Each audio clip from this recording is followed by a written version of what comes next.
Era sepak bola modern menuntut semua lini bekerja sama membentuk kombinasi yang solid dalam tim, tak terkecuali gelandang bertahan. Dulu, gelandang bertahan dianggap kuno dan hanya bercitra keras sebagai tukang jagal. Namun tidak di era sepak bola modern. Gelandang bertahan dituntut mampu membaca permainan, passing akurat, dan tak hanya bermodal sangar doang. Nah, maka dari itu kini stok gelandang bertahan modern banyak dicari. Jumlahnya pun terbatas, sehingga harganya pun cenderung mahal. Itulah tren yang kini menjangkiti liga nomor 1 dunia, Liga Inggris. Manchester City sudah sejak lama menggunakan Fernandinho sebagai gelandang bertahan. Ketika Pep Guardiola datang, semuanya diubah perlahan. Pep mulai menyiapkan seorang penerus Fernandinho yang sudah mulai menua. Tepatnya musim 2019-2020, Pep berani menyuruh manajemen menebus mahal gelandang bertahan asal Atletico Madrid bernama Rodri. Nilai tebusnya bahkan menjadi pembelian termahal City pada musim itu, yakni sekitar 63 juta pounds. Pep perlu seorang gelandang bertahan yang bisa mengerti skemanya. Rodri menurutnya adalah pemain yang mirip dengan Busquets ketika dirinya dulu melatih Barca. Pep juga berharap Rodri bisa beradaptasi sesuai apa yang ia minta. Hasilnya, Rodri perlahan memahami apa yang diharapkan Pep. Ketenangannya membaca permainan, umpannya yang akurat, serta interceptnya yang ciamik semakin berpengaruh dalam tim. Rodri kini bahkan ibarat ruh bagi City dalam menyerang dan bertahan. Di musim lalu saja ia tercatat sebagai pemain yang tak tergantikan. Tentu golnya di Liga Champions melawan Inter jadi momen yang membuktikan bahwa kini adalah masa jayanya gelandang bertahan modern. Tapi sebelum fenomena Rodri, sebenarnya Liverpool dan Jurgen Klopp sudah memulainya terlebih dahulu. Liverpool di zaman awal Klopp kita tahu masih gunakan skuad seadanya, termasuk gelandang bertahannya yang hanya tersisa Lucas Leiva maupun Emre Can. Maka dari itu, Klopp berpikir mendatangkan seorang gelandang bertahan modern yang bisa menjadi jembatan antara menyerang dan bertahan bagi Liverpool. Pilihan itu jatuh pada pemain AS Monaco, Fabinho. Gelandang Brasil itu ditebus mahal senilai 45 juta pounds. Klopp yakin dalam wawancaranya di web resmi Liverpool bahwa Fabinho adalah gelandang nomor 6 yang cerdas. Klopp yakin apa yang diinginkannya akan dapat mudah diaplikasikan oleh gelandang cerdas sepertinya. Terbukti, nilai mahal itu sepadan dengan kualitasnya. Fabinho datang, Liga Champions dan Liga Inggris dalam pelukan Liverpool. Nama Fabinho tadi pungkiri adalah salah satu bagian dari aktor yang mewarnai kesuksesan The Reds tersebut. Kini usia Fabinho sudah tak muda lagi. Isunya yang santer, ia pun akan segera dilego ke klub Liga Arab. Maka dari itu klub kini dipusingkan dengan mencari penggantinya.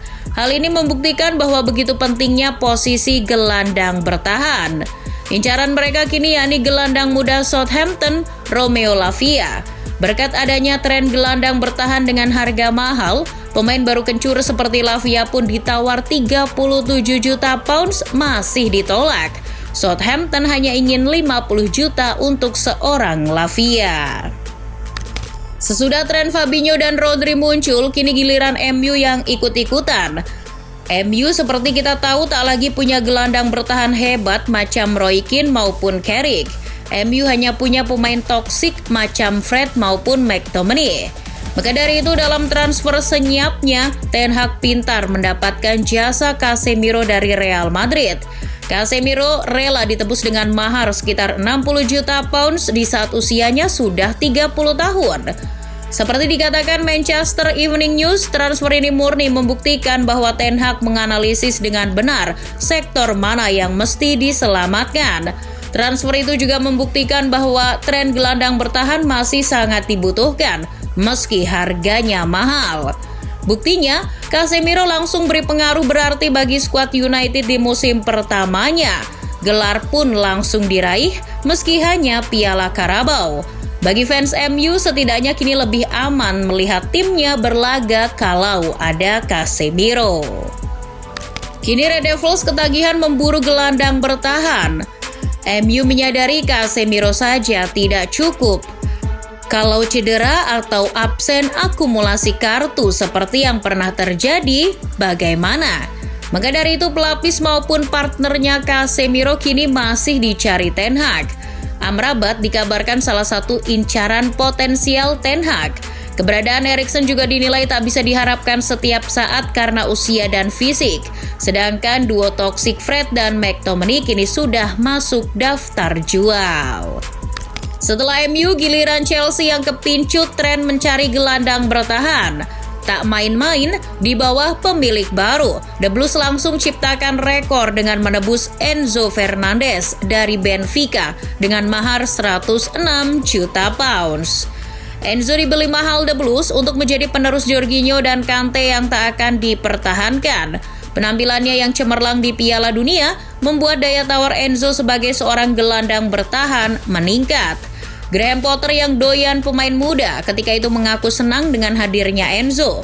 Menurutnya, Enzo bisa jadi metronom lini tengah The Blues untuk beberapa musim ke depan.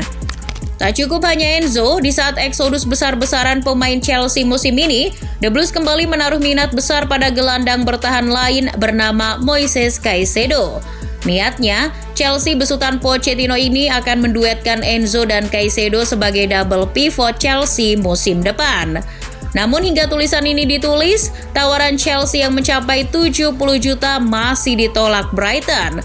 Kalaupun mau transfer Caicedo terwujud, Brighton minta tak kurang dari 100 juta pounds. Tak ingin ketinggalan tren, klub kaya baru yang akan bermain di Liga Champions musim depan, Newcastle United, juga sudah membeli gelandang bertahan. Bak kejutan, nama Sandro Tonali muncul sebagai incaran.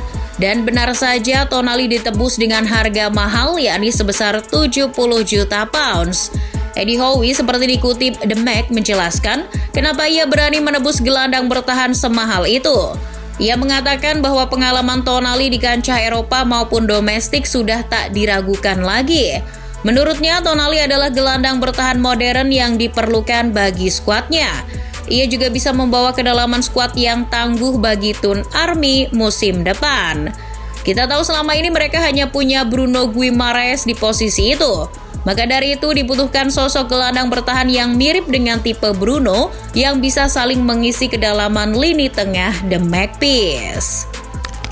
Kemudian ada Declan Rice yang dibayar mahal Arsenal dengan mahar 105 juta pounds. Padahal The Gunners masih memiliki gelandang bertahan macam Jorginho maupun Partey. Tapi menurut Arteta, transfer Rice adalah sebuah kebutuhan. Skema permainan Arteta yang direncanakan untuk musim depan butuh seorang holding midfielder seperti Rice. Ibaratnya, Arteta ini ingin meniru role model Rodri di City. Jadi, Rice ini rencananya akan dijadikan Rodri-nya Arsenal. Dengan beberapa transfer tadi, paling tidak membuktikan bahwa tren transfer gelandang bertahan mahal makin meningkat. Ya, seiring vitalnya posisi gelandang bertahan di sepak bola modern seperti sekarang ini, bukan tidak mungkin fenomena transfer ini akan berlanjut terus hingga beberapa musim ke depan.